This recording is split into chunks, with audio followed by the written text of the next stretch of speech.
तो आदाब, नमस्कार, गुड इवनिंग, सत श्री अकाल। एक बार फिर आप तमाम लोगों का स्वागत है क्राइम तक की कहानी के इस एपिसोड में। उम्मीद है पूरी फैमिली अच्छी होगी, अपना ख्याल रख रही होगी। पूरी क्राइम तक फैमिली मेंबर को सबसे पहले आज हैप्पी दशहरा, विजयदशमी की बहुत बहुत बधाई। आज बुराई पर अच्छाई का दिन, और कोशिश यही होनी चाहिए कि हमारे अंदर के या हमारे आसपास के जो बुराई का प्रतीक रावण है वो खत्म हो। तो इस दशहरे के मौके पर कहानी की शुरुआत करते हैं। आज की कहानी करीब 12 साल पुरानी कहानी है। बात अप्रैल 28, 2011 की है। 28 अप्रैल 2011।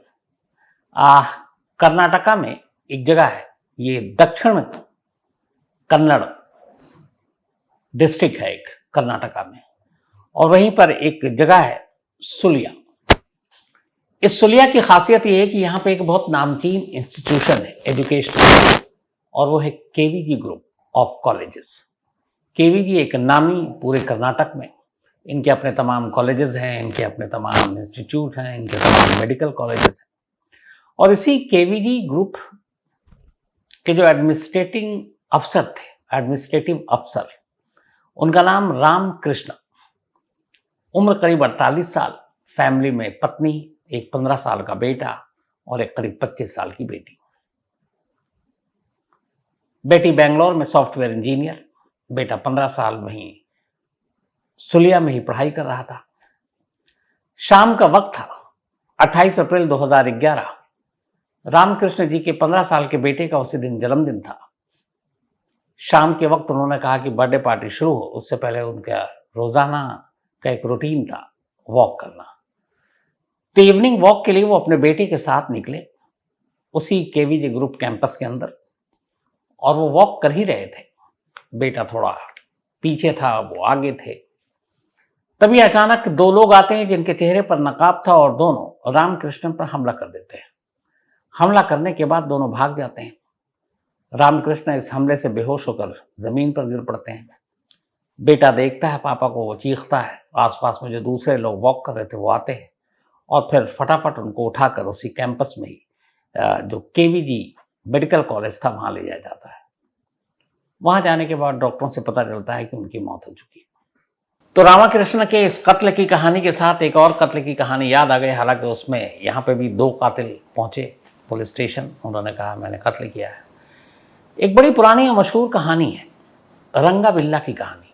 सुनकर रोंगटे खड़े हो जाते हैं। दिल्ली की ये कहानी थी, कैसे 2 बच्चों का इन्होंने, स्कूली बच्चों का कत्ल किया था, जो दोनों बच्चे दिल्ली के बड़े नामी मशहूर मॉडर्न स्कूल में पढ़ा करते थे। कुकू एफएम के प्लेटफॉर्म पर रंगा बिल्ला ऑडियो बुक है, और इसमें ये पूरी कहानी, यकीन मानिए, रोंगटे खड़े करने वाली ये कहानी है। तो कुकू एफएम के प्लेटफॉर्म पर जाएं और रंगा बिल्ला ऑडियो बुक है, उसे सुनिए ज़रूर। और इस ऑडियो बुक को अब तक 87,000 यानी कि 87,000 से भी ज़्यादा लोग सुन चुके हैं, और ख़ास बात यह है कि 4.2 की इसकी रेटिंग है। तो ये कहानी भी ज़रूर सुनिएगा। कुकू एफएम देश का बेस्ट ऑडियो शो प्लेटफॉर्म है, जिसके 15 लाख से ज़्यादा एक्टिव हिंदी पेड सब्सक्राइबर हैं, और यहाँ हर महीने 4200 घंटे के कंटेंट्स के साथ ये लगातार बढ़ रहा है। कुकू एफएम ऐप पर 10,000 से ज़्यादा ऑडियो बुक हैं, जिसे आप कहीं भी कभी भी सुन सकते हैं, हिंदी में सुन सकते हैं। इसमें biography, business, crime, entertainment, politics, तमाम बुक हैं। क्राइम तक फैमिली के लिए इस वक्त एक खास ऑफर है। कुकू एफएम ऐप के पहले महीने के सब्सक्रिप्शन पर पूरी क्राइम तक फैमिली के लिए 50% डिस्काउंट है। यानी पहले महीने के लिए सिर्फ 49 रुपये में आपको 10,000 ऑडियो बुक का ऐसा खजाना मिलेगा, जिसे आप जहां चाहें सुन सकते हैं और अपना ज्ञान बढ़ा सकते हैं। और इसके अलावा क्राइम तक फैमिली के लिए नीचे दिए गए डिस्क्रिप्शन बॉक्स में लिंक को क्लिक करें और कूपन कोड CRIME50 लगाएं। पूरी क्राइम तक फैमिली के लिए 50% डिस्काउंट के साथ 99 रुपये का सब्सक्रिप्शन सिर्फ 49 रुपये में मिलेगा। अब केवीजी ग्रुप के एक, तब इतने बड़े रैंक के अफसर, पूरा एडमिनिस्ट्रेशन जिनके अंडर में, और उनका कत्ल, वो भी सरेआम। फौरन पुलिस मामले की तफ्तीश शुरू कर देती है। पूछताछ होती है उनकी पत्नी से, फैमिली से, जो केवीजी ग्रुप के लोग थे उनसे, उनके मालिकान से। लंबी पूछताछ का सिलसिला चलता है, लेकिन कोई क्लू नहीं मिलता, और पुलिस हैरान थी कि मतलब इतना खुलेआम 2 लोग आते हैं और एक इतने बड़े अफसर को मारकर चले जाते हैं। चुके चेहरे पे उन्होंने मास्क पहन रखा था, किसी ने देखा नहीं। बेटा चश्मदीद था, लेकिन वो पहचान नहीं पाता था। अब पुलिस की मुश्किल ये कि एक बड़े अफसर का कत्ल, प्रेशर भी पुलिस पर। अब पुलिस ने तफ्तीश अपनी किसी तरह से आगे बढ़ानी थी, बढ़ाती रही, लेकिन अंधेरे में एक तरह से हाथ पैर मार रही थी। कोई सुराग नहीं मिल रहा था कि कौन हो सकता है। फैमिली ने भी बताया किसी से कोई दुश्मनी नहीं, हर एंगल से चेक किया, कोई अफेयर नहीं, ऐसी कोई चीज नहीं जिससे। और रामकृष्ण के बारे में पता चला वो एक निहायत सीधे साधे सज्जन इंसान, पारिवारिक इंसान, अपने काम से काम रखने वाला इंसान। तो ऐसे इंसान का कोई कत्ल क्यों करेगा? पुलिस इन चीजों को लेकर परेशान थी। पुलिस ने फिर केवीजी ग्रुप के टॉप मालिकान से भी बातचीत की। अब ये जो केवीजी ग्रुप है, इनके जो ओनर हैं, असल में उनका नाम, उन्हीं के नाम पर ही ये केवीजी ग्रुप है, जो एजुकेशन इंस्टीट्यूट सारे हैं। कुरुंजी वेंकट रमन गौड़ा, केवीजी, ये उसके ओनर। और ये उस वक्त एक बीमारी से परेशान थे, उम्र भी हो चुकी थी, और उनके 2 बेटे थे। और वही दोनों बेटे अब ज़्यादातर केवीजी ग्रुप का काम देख रहे थे। उनमें से एक बड़ा बेटा था केवी चिदानंदा, और दूसरा था केवी रेणुका प्रसाद, छोटा बेटा। यही 2 वारिस थे। पुलिस अपनी पूरी तफ्तीश कर रही है, लेकिन कोई सुराग नहीं मिल रहा है। कई दिन बीत गए, इधर प्रेशर भी है। इसी दौरान अचानक करीब 5वें या 6ठे दिन इस कत्ल के, जब पुलिस के हाथ पैर खाली, मतलब हाथ अंधेरे में हाथ पैर मार रही है, तभी इसी सुलिया पुलिस स्टेशन में उस वक्त तमाम पुलिस वाले बैठे हुए थे। 2 लोग अचानक टहलते हुए पुलिस स्टेशन के अंदर दाखिल होते हैं। जाने के बाद कहते हैं कि पिछले 5-6 दिनों से आप जिन रामकृष्णा के कातिल को ढूंढ रहे हैं, हम दोनों ने उनका कत्ल किया। अब जब कत्ल हुआ था तब 2 ही लोग आए थे मास्क पहनकर। बेटा चश्मदीद था, उसने बताया भी था।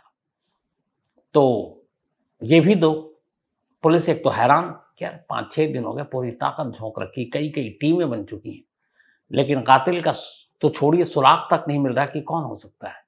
और यहाँ 2 लोग बड़े आराम से चलकर पुलिस स्टेशन आ रहे हैं और कह रहे हैं कि हमने कत्ल किया। फौरन आला अफसरों को खबर दी गई, जितने एसपी, एडिशनल एसपी, सब भागे भागे थाने आए कि चलो एक केस सॉल्व हो गया।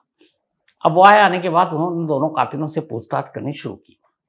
दोनों ने अपना नाम वाम बताया। फिर उन्होंने बताया कि हमने इसलिए मारा कि हमारा कुछ पैसे का लेन देन था।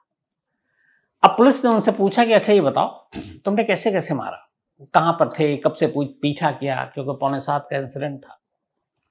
लेकिन जो बेटे ने कहानी सुनाई थी, क्योंकि इकलौता चश्मदीद विटनेस वही था, कि हमलावर कैसे आया और फिर कैसे मारा और किधर भागे। पुलिस उन दोनों को लेकर स्पॉट पर भी गई। तो उन दोनों की कहानी में और बेटे की कहानी में बड़ा फर्क था। पुलिस को लगा कि ये दोनों गुमराह कर रहे हैं। पुलिस वैसे ही चौंकी हुई थी कि इतना हाई प्रोफाइल मर्डर केस, और उसमें पुलिस के पास कोई क्लू तक नहीं है। और ऐसे में पुलिस का काम आसान करने के लिए बड़े शराफत से 2 कातिल चले आते हैं थाने में, कहते हैं जी पकड़ो, हमने कत्ल किया है। तो उनकी पूरी कहानी पर और उन पर पुलिस को, जो आला अफसर थे, उनको शक होता है। जब शक होता है तो फिर तसल्ली से फिर पुलिसिया अंदाज में उनसे पूछताछ होती है। आए तो थे वो किसी और काम से, उन्हें लगा था कि एक्सेप्ट करेंगे अपना जुर्म, पुलिस भी खुश होगी, और उसके बाद वो जेल भेज दिए जाएंगे, फिर मुकदमा चलेगा, फिर देखा जाएगा। लेकिन यह उल्टा पड़ गया। पुलिस को उनकी बातों से, उनके बयानों से शक हो गया, और अब पुलिस उनकी खातिरदारी पर लग गई।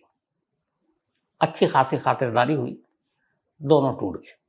फिर उन्होंने कहा माफ़ कीजिएगा, हमें असल में एक और शख्स है, उसने पैसे दिए थे 5 लाख रुपए, और उसने कहा कि तुम जाओ और ये रामकृष्णन के कत्ल का इल्ज़ाम तुम दोनों अपने सर पर ले लो, बाकी जेल जब जाओगे वहाँ से हम तुम्हारा मुकदमा और देख लेंगे, तुमको बाहर ले आएंगे, क्योंकि सबूत कुछ है नहीं। तो साहब हम इसीलिए दोनों चले गए। अब पुलिस ने पूछा पैसे किसने दिए, तो उन्होंने उस पैसे देने वाले के नाम बताया। अब पुलिस उस तक पहुंची, उसको जब पकड़ा तो उसने कहा साहब हमें भी किसी ने पीछे से 17 लाख रुपए दिए थे, और हमने इसमें से 5 लाख इन दोनों को दे दिए, मैंने भी कत्ल नहीं किया। अब ये चेन बन रहा है, इधर चेन तो बन रहा है और असली कातिल कोई समझ ही भी नहीं आ रहा। 2 लोग थाने में आते हैं, कहते हैं मैंने कत्ल किया, वो है नहीं, बता रहे हैं कि अब पैसा किसी और ने दिया। एक ने 17 लाख दिया, वो कह रहा है कि हमें नहीं पता। अब पुलिस ने तफ्तीश करनी शुरू की। अब इन तीनों की कुंडली खंगालनी शुरू की, जो 2 आए थाने में और एक 17 लाख दिया। तलाशते तलाशते जिसने 17 लाख दिए थे उसके जरिए एक और शख्स तक पहुंचे, और उस शख्स के जरिए जो तार पहुंची वो सीधे पहुंच गए केवीजी ग्रुप में। केवीजी ग्रुप के जो छोटे बेटे, मतलब उस पूरे इंस्टीट्यूशन अरबों रुपए के एम्पायर का दूसरा वारिस, मामला वहां तक पहुंचा। अब डॉक्टर केवी रेणुका प्रसाद, ये केवीजी ग्रुप का छोटा बेटा, अब इतना ही बड़ी हस्ती, इतना बड़ा शख्स, और ये कड़ियां अभी पुलिस जोड़ रही है, सबूत के नाम पर कुछ है नहीं। अब जिस ग्रुप में एक एडमिनिस्ट्रेटिव अफसर थे रामाकृष्णा, उनके कत्ल के इल्जाम में केवीजी ग्रुप के एक मतलब मालिक पर हाथ कैसे धरे पुलिस, क्योंकि सबूत है नहीं, और गवाह वो हैं जो पहले पुलिस स्टेशन में गए कि हमने कत्ल किया, फिर पलट गए, फिर उन्होंने कहा तीसरे ने पैसे दिए, तीसरे ने कहा हमें नहीं मालूम। तो कोई भी ऐसा सुराग, सबूत पुख्ता जो इशारा करे कि हाँ रेणुका प्रसाद ही कातिल है, ऐसा कोई सबूत मिल नहीं रहा। अब बयान तो सब है, हाथ कैसे रखे इतने बड़े आदमी पर, और जरा सी चूक हो गई तो उन्हें भी पता अंजाम क्या होगा। आमतौर पर ऐसे बड़े लोगों पर हाथ रखने से पहले पुलिस हर कोने को खंगाल डालती है ताकि कोई गुंजाइश न बचे उनके ऊपर उंगली उठने की। अब पुलिस ने तफ्तीश की पहले चुपचाप कि आखिर रेणुका प्रसाद की क्या दुश्मनी हो सकती है रामकृष्ण से। हर एंगल से देखा कि कहीं कोई लेडी कनेक्शन, कोई और चीज, पता चला ऐसा तो कुछ है नहीं, वो आदमी सीधा साधा पारिवारिक आदमी, तो फिर क्यों।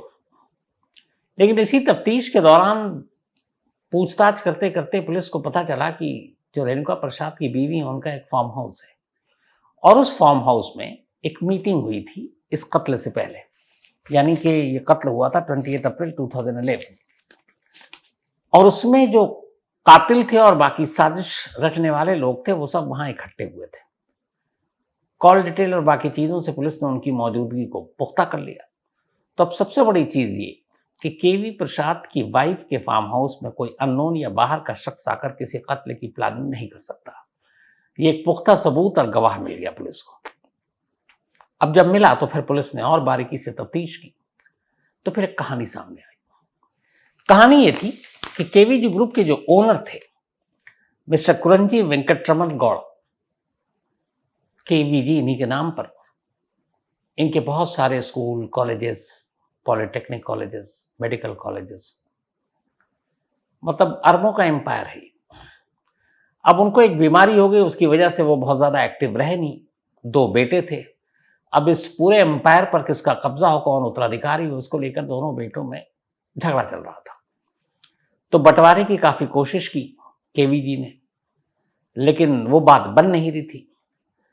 अब वो ये भी नहीं चाहते थे कि इस ग्रुप को डिवाइड कर दें कि आधी बिल्डिंग तुम देखो, आधी ऐसे। उन्होंने कहा ऐसे एजुकेशन इंस्टीट्यूट चलेगा नहीं।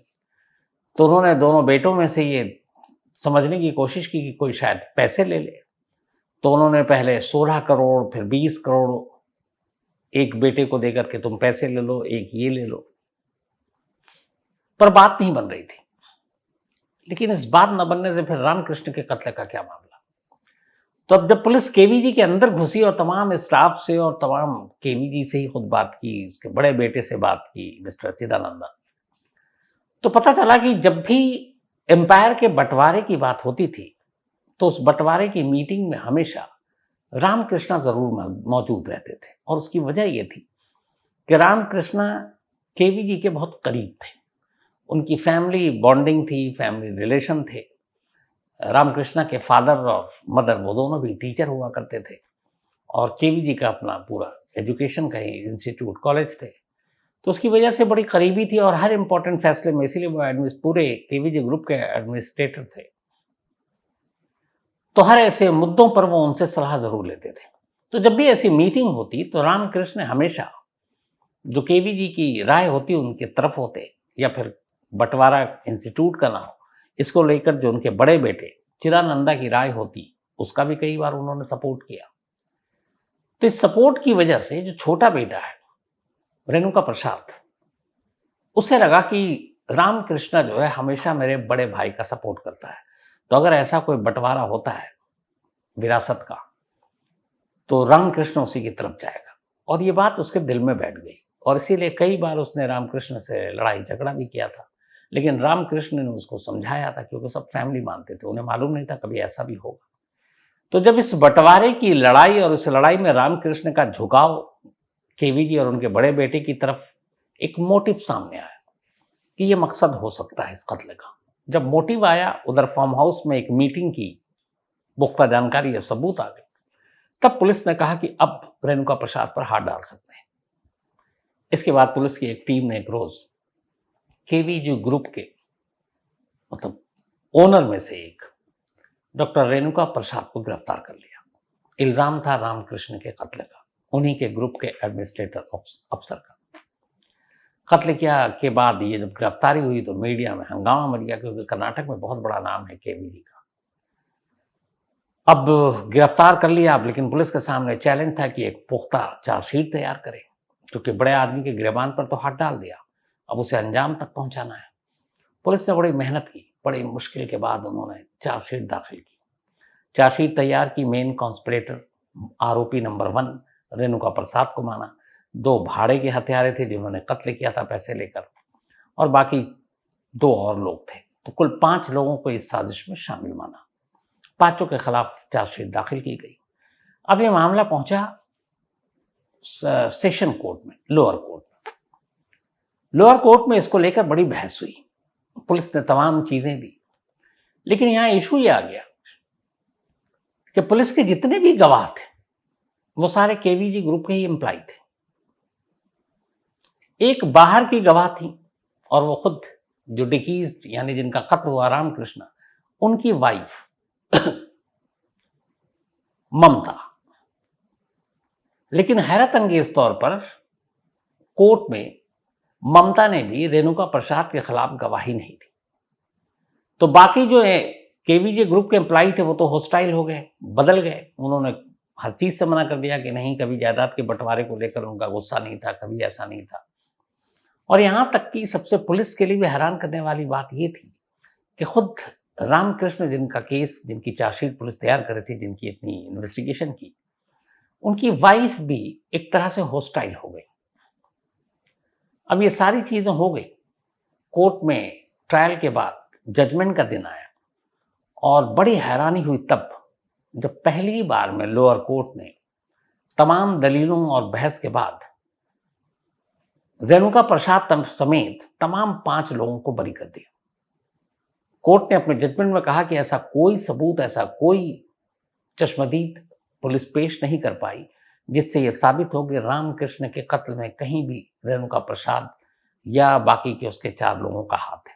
और ऐसा एक भी गवाह पुलिस अदालत तक नहीं ला पाई। जितने भी अदालतों के नाम पुलिस ने अपनी चार्जशीट में दाखिल किए थे केस में, वो सारे गवाह जो आए भी कोर्ट में तो पुलिस के उलट उन्होंने बयान दे दिया। तो इसीलिए कोई सबूत नहीं है, ये कहकर कोर्ट ने छोड़ दिया। जब छोड़ा तो हंगामा मच गया, पुलिस के ऊपर काफी उंगलियां उठी। ये भी उठा कि कितने बड़े नामचीन इंसान को पुलिस ने बेवजह उठाया, बेवजह कत्ल में फंसाया। अब पुलिस की इज्जत एक तरह से मिट्टी में मिल गई। लेकिन पुलिस को मालूम था कि नहीं, गवाह जरूर पलटे हैं, केस में दम है। इसके बाद उन्होंने इस फैसले को लोअर कोर्ट के कर्नाटक हाई कोर्ट में चैलेंज किया। और कर्नाटक हाई कोर्ट में जब चैलेंज किया तो जो सरकारी वकील थे वो एक नए नए आए थे, बड़ा जोश था उनके अंदर। उन्होंने पूरी चार्जशीट पढ़ी और उन्होंने वो पॉइंट्स निकाले जो शायद लोअर कोर्ट ने देखे नहीं। और उसके बाद उन्होंने फिर अपनी पूरी एक बहस तैयार की, सारे विटनेस, सारे सबके बयान। और उस बहस को कोर्ट जब शुरू हुआ, हाई कोर्ट में बहस, तो उन्होंने सबसे पहले हॉस्टाइल विटनेस पर ही बात की और बड़े अच्छे ढंग से रखा कि जिस शख्स के ऊपर कत्ल का मुकदमा चल रहा है और पुलिस के जितने भी गवाह हैं वो उसी के इंस्टीट्यूशन से है जहां से उनकी नौकरी चलती है, तो कोई भी अपनी नौकरी क्यों दांव पर लगाएगा सच बोलकर। इसलिए वो डर गए। हाँ, हैरत इस बात की थी कि रामकृष्ण की वाइफ ने भी अपना बयान बदल दिया। अब उनके हॉस्टाइल होने की वजह नहीं मालूम, लेकिन सिर्फ गवाहों की बात नहीं है। गवाह हॉस्टाइल होते हैं, बहुत सारे केसेस में होते हैं, लेकिन यहाँ कुछ पुख्ता सबूत है। जैसे सबसे इंपॉर्टेंट ये है कि रेणुका प्रसाद के फार्म हाउस के अंदर जो मीटिंग हुई थी, उस मीटिंग की गवाही थी और जो अक्यूज थे उन्होंने बयान दिया था। इसके अलावा जो भाड़े के हत्यारे थे, उन्होंने फिर जो पैसे का लेन देन हुआ उसके भी प्रूफ कि ये कहाँ से आए।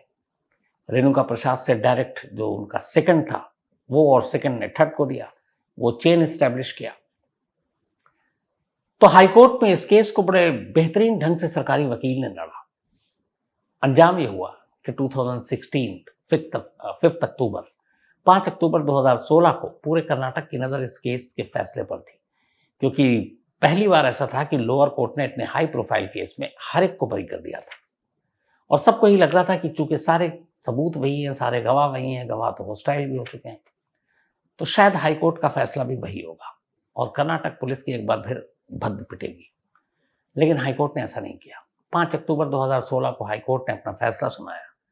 सीक्वेंस ऑफ इवेंट्स, पैसों के ट्रांजैक्शन, फार्म हाउस की मीटिंग और उस बंटवारे को लेकर हमेशा रामकृष्णा का एक पक्ष की तरफ झुकाव, ये सारी चीज़ें सरकारी वकील ने जो कर्नाटक पुलिस की कोर्ट में साबित कर दिया और इस साबित करने के बाद नतीजा ये हुआ कि कर्नाटक हाई कोर्ट ने 5 अक्टूबर 2016 को अपना फैसला सुनाया और इसमें इन 5 में से 4 लोगों को उम्र कैद की सज़ा सुनाई, जिसमें केवीजी ग्रुप के तीसरे मालिक डॉक्टर रेणुका प्रसाद का नाम भी था।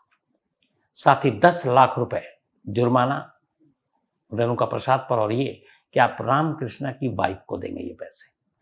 5वां जो है वो अरेस्ट हुआ ही नहीं था, भागा हुआ था, तो इसलिए उसके ऊपर कोई फैसला आया नहीं। तो 4 को उम्र कैद की सजा सुनाई गई 2016 में और आज 2023 है। ये चारों अभी भी कर्नाटक में उम्र कैद की सजा काट रहे हैं जेल के अंदर। 5वीं की तलाश की जा रही है। लेकिन आज भी ये पहेली है कि रामकृष्ण की वाइफ इस केस में हॉस्टाइल कैसे हो गई, क्या मजबूरियां थी, क्या वजह थी कि उन्होंने अपने पति के कातिल के खिलाफ बयान नहीं दिया।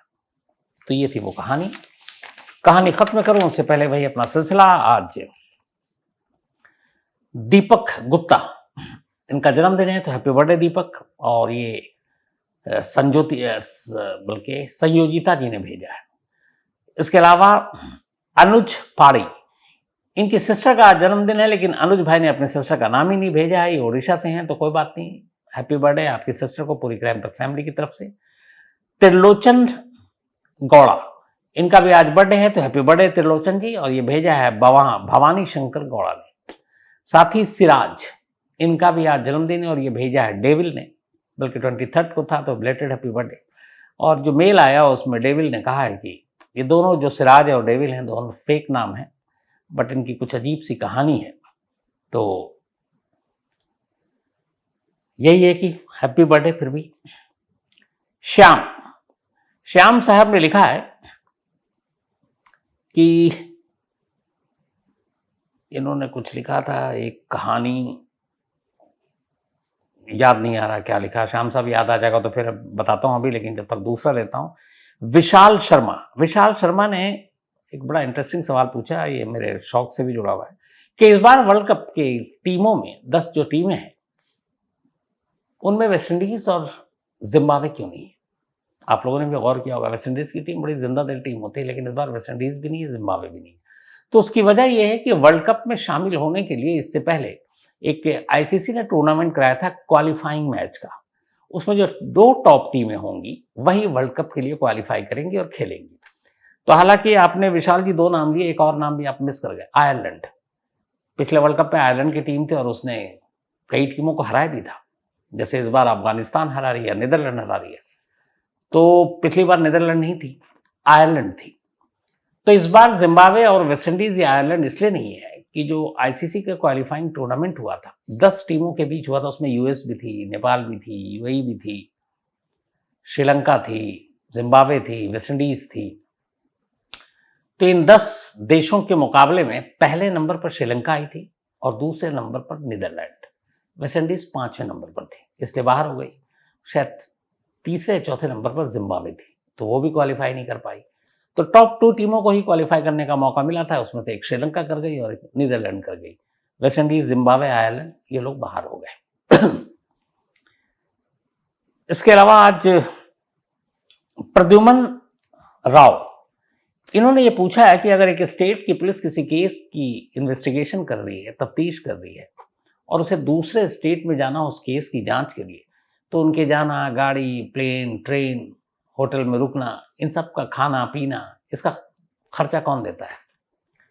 तो प्रद्युमन जी, जिस स्टेट का ये केस होता है, सपोज अगर दिल्ली का केस है और दिल्ली पुलिस को जाना है कर्नाटक जांच के लिए, तो दिल्ली पुलिस के बजट से ये पैसे दिए जाएंगे, उनके जाने का, उनके ठहरने का, उनके खाने का, उनको डीए, सब कुछ दिल्ली पुलिस के बजट से दिए जाएंगे। अब दिल्ली पुलिस का बजट कहाँ से आता है? तो बाकायदा हर पुलिस का एक बजट होता है, जैसे हर डिपार्टमेंट में, जैसे हम न्यूज़ चैनल में, तो हमारा न्यूज़ चैनल के जो एनुअल चीज़ें होती हैं कि अच्छा इतना सैलरी पे खर्च होगा, इतना बाकी चीज़ों पे होगा, इतना मेन इवेंट्स पे होगा, इस साल चुनाव है, इस साल वर्ल्ड कप है, तो उस पर इतना खर्च हो जाएगा, इतना ट्रैवल होगा रिपोर्टर्स का, तो उस पर इतना खर्च होगा, तो ये सब पहले से प्लान करके एक रफली रख लेते हैं।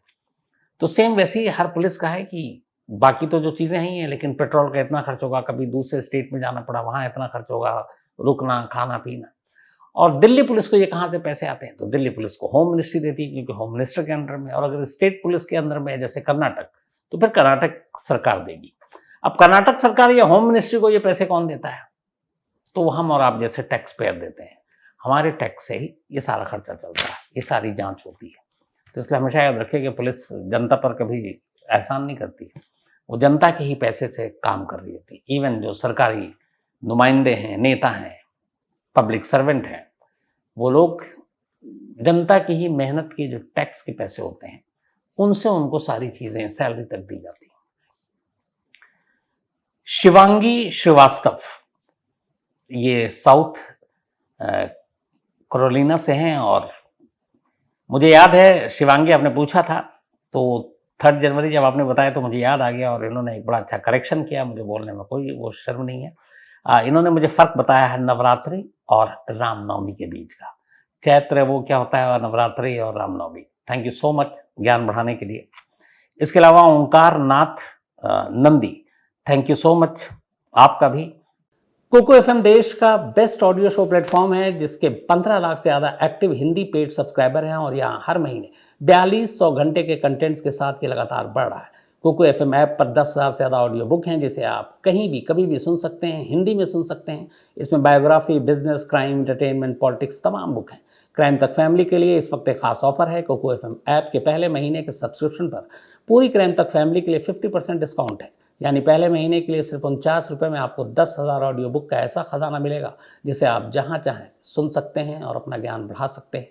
और इसके अलावा क्राइम तक फैमिली के लिए नीचे दिए गए डिस्क्रिप्शन बॉक्स में लिंक को क्लिक करें और कूपन कोड CRIME50 लगाएं। पूरी क्राइम तक फैमिली के लिए 50% डिस्काउंट के साथ 99 रुपये का सब्सक्रिप्शन सिर्फ 49 रुपये में मिलेगा। तो आज कहानी में इतना ही। अब आपसे मुलाकात होगी कल रात 9 बजे किसी नई कहानी के साथ। तब तक अपना ख्याल रखिएगा। Thank you very much.